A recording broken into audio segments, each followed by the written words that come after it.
Bus ಎಲ್ಲರಿಗೂ ನಮಸ್ಕಾರ, welcome back to Sagar stories. ಮಗ ಜಸ್ಟ್ ಇನ್ನೂ ಬರ್ತಿದೆ ಒಂದು big breaking update. BCCI ban ಮಾಡಿದೆ ಹಾರ್ದಿಕ್ ಪಾಂಡ್ಯನ ನೆಕ್ಸ್ಟ್ ಇಯರ್ IPL ಇಂದ ಅಂತ. ಸೊ ಕೇಳಿರ್ತೀರಾ ಏನಕ್ಕೆ ಅಂತ ಗೊತ್ತಿರೋದಿಲ್ಲ, ಕೆಲವರಿಗೆ ಗೊತ್ತಿರುತ್ತೆ ಏನಕ್ಕೆ ರೀಸನ್ ಅಂತ. ಸ್ಲೋವರ್ ಓವರ್ ರೇಟ್ ಮಾಡಿದ್ರಿಂದ ಹಾರ್ದಿಕ್ ಪಾಂಡ್ಯ ಅವ್ರನ್ನ ಬ್ಯಾನ್ ಮಾಡಿದ್ದಾರೆ. ರಿಷಬ್ ಪಂತ್ ಅವರು ಕೂಡ ರೀಸೆಂಟ್ ಆಗಿ ಬ್ಯಾನ್ ಆಗಿದ್ದಿಲ್ಲ, RCB ಮೇಲೆ ಬ್ಯಾನ್ ಆಗಿದ್ರು. ಯಾಕಂದ್ರೆ 3 ಮ್ಯಾಚ್ ಇವರು ಸ್ಲೋವರ್ ಓವರ್ ರೇಟ್ ಮಾಡಿದ್ರಿಂದ 3 ಅಫೆನ್ಸ್ ಆಗಿ ಲೆವೆಲ್ 3 ಅಫೆನ್ಸ್ ಸೆಂಟರ್ ಅಲ್ಲಿ ಬುಕ್ ಆಗಿ 1 ಮ್ಯಾಚ್ ನ ಬ್ಯಾನ್ ಅಂತ ರಿಷಬ್ ಪಂತ್ ಅವರಿಗೆ ಡಿಸೈಡ್ ಮಾಡಿ ಕೊಟ್ಟಿದ್ರು. ಸೊ ಅದೇ ರೀತಿ ಹಾರ್ದಿಕ್ ಪಾಂಡ್ಯ ಅವ್ರನ್ನು ಕೂಡ ಇವಾಗ ಬ್ಯಾನ್ ಮಾಡಿದ್ರು. ಹಾರ್ದಿಕ್ ಪಾಂಡ್ಯ ಅವರು ಏನೋ ಬೇರೆ ವಿಚಾರಕ್ಕೆ ಬ್ಯಾನ್ ಮಾಡಿದ್ರು ಅಂತಲ್ಲ, ಮುಂಬೈ ಇಂಡಿಯನ್ಸ್ ಕ್ಯಾಪ್ಟನ್ಸಿ ನೆಟ್ಟಿಂಗ್ ಮಾಡಿಲ್ಲ ಅಥವಾ ಏನೋ ಅದು ಫಿಕ್ಸಿಂಗ್ ಆ ತರದ ಬ್ಯಾನ್ ಮಾಡಿಲ್ಲ. ಹಾರ್ದಿಕ್ ಪಾಂಡ್ಯ ಅವ್ರನ್ನ ಬ್ಯಾನ್ ಮಾಡೋದು ಸ್ಲೋವರ್ ಓವರ್ ರೇಟ್ ಮಾಡಿದ್ರಿಂದ. ನಿನ್ನೆ ಮ್ಯಾಚ್ ಅಲ್ಲೂ ಕೂಡ ಸ್ಲೋವರ್ ಓವರ್ ರೇಟ್ ಮಾಡಿದ್ರಿಂದ ಈ ಹಿಂದೆ 2 ಅಫೆನ್ಸ್ ಆಗಿತ್ತು, ನಿನ್ನೆ ಮ್ಯಾಚ್ ಅಲ್ಲಿ ಮಾಡಿದ್ರಿಂದ 3 ಅಫೆನ್ಸ್ ಆಯ್ತು. ಸೊ 3 ಅಫೆನ್ಸ್ ಆಗಿದ್ರಿಂದ ಕ್ಯಾಪ್ಟನ್ ಗೆ ಪನಿಷ್ಮೆಂಟ್ ಅಂತೂ ಸಿಕ್ಕೇ ಸಿಗುತ್ತೆ. ರಿಷಬ್ ಪಂತ್ ಅವರು ಹೇಳಿದ್ರು ಕ್ಯಾಪ್ಟನ್ಗೆಲ್ಲ ಪನಿಷ್ಮೆಂಟ್ ಕೊಡಬಾರ್ದು, ಅವರು ಯಾವ ಬೌಲರ್ ನಿಧಾನಕ್ಕೆ ಆಗ್ತಾರೋ ಅವ್ರಿಗೆ ಪನಿಷ್ಮೆಂಟ್ ಕೊಡಬೇಕು ಅನ್ನೋ ತರ ಹೇಳಿದ್ರು. ಬಟ್ ಆತರ ನಡೆಯೋದಿಲ್ಲ.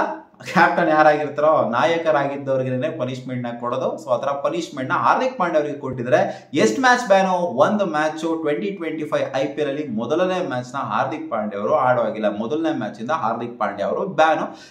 ಈ ರೂಲ್ ರಿಟರ್ನ್ ಬೇರೆ ಆಗುತ್ತೆ ಗುರು, ಈ ತರ ಒಂದು ಮ್ಯಾಟ್ರೇ ಗೊತ್ತಿರಲಿಲ್ಲ. For the very first time in IPL history rule next ಸೀಸನ್ಗೆ ಕ್ಯಾರಿ ಆಗ್ತಾ ಇದೆ. ಈ ಹಿಂದೆ ಈ ತರ ಯಾರು ಕೂಡ ಬ್ಯಾನ್ ಆಗಿಲ್ಲ. ನೆಕ್ಸ್ಟ್ ಸೀಸನ್ ಸ್ಟಾರ್ಟಿಂಗ್ ಮ್ಯಾಚ್ಗೆ ಈ ಸೀಸನ್ ಮಾಡಿರೋ ತಪ್ಪಿಗೆ ನೆಕ್ಸ್ಟ್ ಸೀಸನ್ ಸ್ಟಾರ್ಟಿಂಗ್ ಮ್ಯಾಚ್ಗೆ ಯಾವ ಪ್ಲೇಯರ್ ಕೂಡ ಬ್ಯಾನ್ ಆಗಿಲ್ಲ.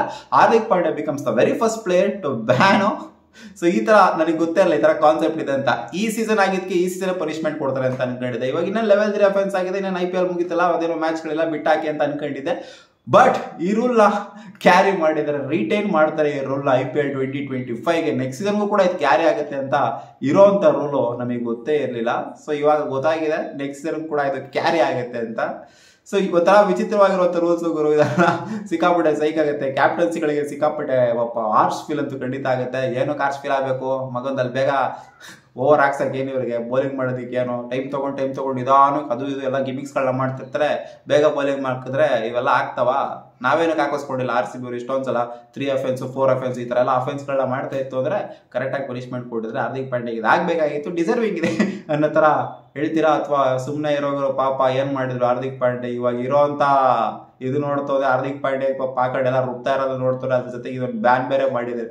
ಏನಕ್ಕೆ ಇದೆಲ್ಲ ಬೇಕಾ ಅಂತ ಹೇಳ್ತೀರಾ? ಸೊ ನೆಕ್ಸ್ಟ್ ಸೀಸನ್ ನನ್ನ ಪ್ರಕಾರ ಕ್ಯಾರಿ ಮಾಡಬಾರ್ದಾಗಿತ್ತು, ಈ ಸೀಸನ್ ಬಿಟ್ಬಿಡ್ಬೇಕಾಗಿತ್ತು. ಇದು ನೆಕ್ಸ್ಟ್ ಸೀಸನ್ ಕ್ಯಾರಿ ಮಾಡಿದ್ರೆ ಅದು ಫಸ್ಟ್ ಮ್ಯಾಚ್ ಯಾವ ತರ ಇಂಪ್ಯಾಕ್ಟ್ ಆಗುತ್ತೆ ಅಂತ ಗೊತ್ತಿಲ್ಲ, ಕಾದ್ ನೋಡೋಣ. ಹಾರ್ದಿಕ್ ಪಾಂಡ್ಯ ಮುಂಬೈ ಇಂಡಿಯನ್ಸ್ ಅಲ್ಲಿ ಇರ್ತಾರ ಅಥವಾ ಅದು ಮುಂಬೈ ಇಂಡಿಯನ್ಸ್ ಅಲ್ಲಿ ಇದ್ರು ಕೂಡ ಇಂಪ್ಯಾಕ್ಟ್ ಆಗುತ್ತೆ, ಅಥವಾ ಬೇರೆ ಟೀಮ್ ಯಾವ್ದಾರು ಬೇರೆ ಟೀಮ್ ತಗೊಂಡ್ರು ಕೂಡ ಇಂಪ್ಯಾಕ್ಟ್ ಆಗೇ ಆಗುತ್ತೆ. ಹಾರ್ದಿಕ್ ಪಾಂಡ್ಯ ಅವ್ರು ಯಾವ ಟೀಮ್ ಹೋದ್ರು ಸಹ ಫಸ್ಟ್ ಮ್ಯಾಚ್ ನ ಆಡುವಾಗಿಲ್ಲ, ಇಲ್ಲಿ ಮುಂಬೈ ಇಂಡಿಯನ್ಸ್ ಮಾತ್ರ ಆಡಾಗಿಲ್ಲ ಅಂತ ಅಲ್ಲ. ಸಿಗೋಣ ಮುಂದಿನ ವಿಡಿಯೋದಲ್ಲಿ ಗಾಯ್ಸ್, ಬಾ.